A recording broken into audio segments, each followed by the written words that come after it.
Capítulo 2. Fugacidade, desordenada e transitória. Tudo passa, mas há de haver sempre quem dirija e quem cobre. Nossas emoções, sentimentos, comportamentos e ideias são passageiros. Nosso ego, ou seja, o centro de nossa personalidade, é o condutor, quem dirige. Já a sombra, a parte inconsciente, rejeitada pelo ego, é quem cobra. É ela que solicita de nós um despertar para o que há em potencial dentro da gente. E o self é quem escreve a rota, frequentemente nos sinalizando em sonhos qual trajeto seguir. Você já pausou por um instante para se questionar sobre qual é o compasso da natureza que está interagindo com você? Eu diria que assim que comecei quando criança a ter a noção de espaço-tempo, passei a ser observadora de mim mesma. E como quem se observa na velocidade da luz, pude perceber o tempo avançando e eu em distância me contraindo. Iniciei um longo caminho em um enorme labirinto. Este me requeria muitos esforços. Por isso, deste sonho eu acordava exausta. E apesar das súplicas feitas na adolescência para parar de sonhar, até a adultez o percorri. Quem sou eu? Era a frase que ecoava nas paredes do labirinto. E a criança despertava assustada. Apesar da busca incessante, a porta de saída eu não encontrava. Porém, sempre esteve aberta a porta de entrada. E para lá eu era empurrada. Gritando e chorando eu acordava. Esse era um trabalho para a alma. Estava com ela a resposta. Era dela que viria a proposta. Por isso o self em sonhos me guiava. No entanto, por uma questão de estruturação psíquica, naquele momento, cuidar do fortalecimento do ego era o certo a se fazer. Caso contrário, eu não daria conta de viver. Peço licença, Maria Gadu, para usar sua música enquanto expressão figurada. Quando já não tinha espaço, pequena fui, onde a vida me cabia apertada. Em um canto qualquer, acomodei minha dança, os meus traços de chuva. E assim surgia a persona. A persona é uma espécie de máscara que usamos para interagir com o mundo. Um movimento adaptativo, natural da psique, para a preservação da espécie. No entanto, o desenvolvimento desta em pessoas neurodivergentes, assim como eu, pode se dar de forma hipercompensatória. A hipercompensação consiste no padrão de enfrentamento para lidar com alguns sentimentos e crenças, tais como de inadequação. De igual modo, há uma tentativa exagerada de compensar déficits ou características que são consideradas negativas, resultando assim na expressão de comportamentos opostos ao que naturalmente se apresentariam. Por isso, infelizmente, é muito comum que pessoas neurodivergentes se percam de vista no processo de mascaramento. Equivocadamente, inferimos que se controlarmos nossos comportamentos, iremos também controlar a percepção do outro sobre nós. Lê de engano. A interpretação é secundária ao filtro elaborado e construído por experiências pessoais e coletivas. Não há como interferir nessa dinâmica. O fato de você visar modular seu comportamento para incutir uma nova percepção no outro já diz sobre tal ato. Daí surge a tão falada subjetividade, oriunda não de experiências individuais, e sim relacionais. Portanto, nossas interpretações são naturalmente enviesadas. Isso porque não é apenas sobre entender as coisas a nível lógico, é também sobre sentir, as atribuindo valor. Bem, boy, que essa resposta assim é muito individual no sentido dos filtros mentais, né, que a gente acaba criando de acordo com a nossa vivência. Porque, por exemplo, tem a música do Gabriel Pensador, O Resto do Mundo, ele fala de um mendigo.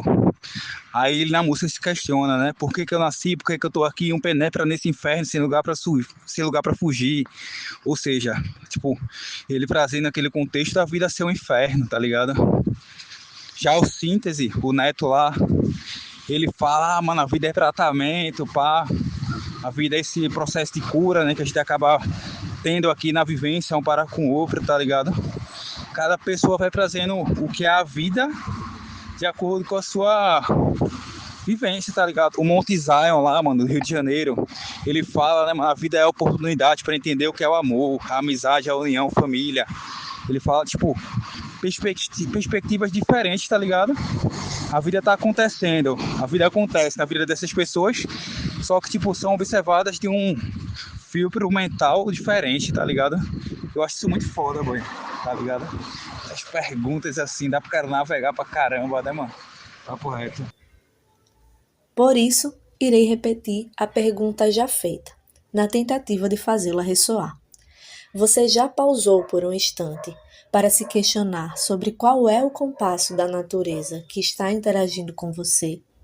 Deixa eu simplificar. O que tem sido estável e contínuo? Se você tem um pensamento linear, talvez esteja pensando que eu me perdi no capítulo, já que deveria escrever sobre fugacidade. No entanto, não me perdi. Aqui me encontrei, pois penso que não seria possível suportarmos o discurso sobre fugacidade sem sustentarmos o seu par oposto. Só é possível que a melodia de uma música nos soe de forma fluida, porque na base da composição há uma cadência rítmica. Desse modo, a marcação do compasso dá lugar à interpretação. Instintivamente, o corpo passa a reagir a uma ação. É isso que faz com que cada música desperte uma sensação diferente na gente, tal como que cada vivência atualize nossas emoções e sentimentos. Imagine só ficar preso à alegria ou à tristeza, viver em um estado de euforia ou em depressão, sem variação alguma. Não te parece assustador? Precisa haver espaço entre os compassos, assim como na vida. Isso diz sobre o ritmo de ambas as coisas. E preciso dizer que o primeiro tempo de cada compasso é normalmente acentuado, ou seja, terá momentos na sua vida em que irá lidar com emoções intensas. Faz parte. Esse é um indicativo de que um novo ciclo está prestes a se iniciar. Se promete que vai lembrar disso? Eu saí do labirinto. No decorrer do meu processo psicoterapêutico, ele se tornou um tubo de águas cristalinas. E lá estava a saída. Nas costas eu levava uma mochila. Afinal, há sempre algo que não podemos deixar para trás. Por isso, para escolher bem o que levar consigo, lembre-se, seu compromisso não é com as emoções. Desprenda-se. Tal transformação se entrelaçou ao período em que comecei a me questionar sobre meu diagnóstico de transtorno do espectro autista. Por coincidência? Acredito que não. Aconteceu para me lembrar que uma parte de mim não sobrevive sem mim. Se eu encontrei a porta de saída do labirinto, agora significa que eu sei quem eu sou? Eu sou autista? Não, de forma alguma. Eu sou o labirinto.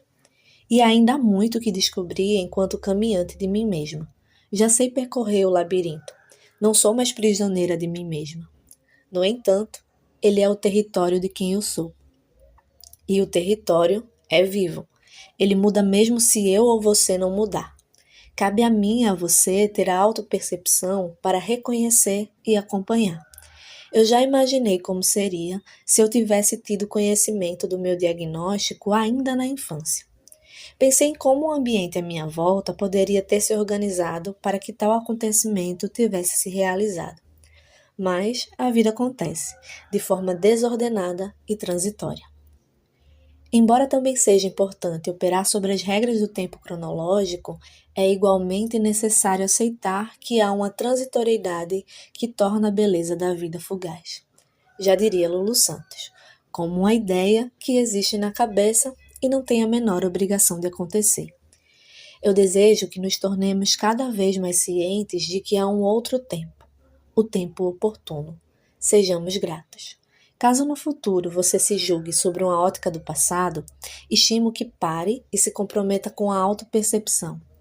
Haja sobre aquilo que é novo em você, à medida que for interagindo com seus sentidos, porque o seu propósito irá se iluminar a partir do diálogo com o que surge no aqui e agora.